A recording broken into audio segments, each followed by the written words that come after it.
যে ওর হাতে একটা সুপারি কিলারের নম্বর আছে, তো ও নাকি পয়সা নিয়ে এরকম কাজ টাজ করে, লোককে ঠুনটুন করে। তো ও বলেছে নম্বরটা পাঠিয়ে দেবে, তো ওই নম্বরটা দিয়ে আমরা কন্ট্যাক্ট করে দেখি যদি ওকে দিয়ে কাজটা করে। নাম্বারটা পাঠাস, তারপর ফোন করে দিতে। রাজা মা একটু বাইরে যা।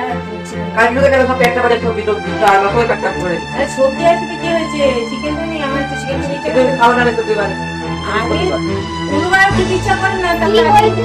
আরে দেখ না আজ চিকেন হয়ে যাবে সেটা পুরো খাওয়া মাথা তো এরে তুই ওকে পাঠা, তোর কথাই ও আর তাহলে সব একটা বেবি চাল ডাল খাবে রাতে বল তুই চিকেন আনতে পারছিস না, কি লোকে এবার বসে পাঠিস। চিকেন তো আমার খায় না ঠিক আছে, চিকেনটা দিচ্ছি। আর এখানে কিন্তু নিয়ে চলে আসছে। হ্যাঁ এখন কি বলতে আরে বন্ধ করে মারটা মারতে আ আ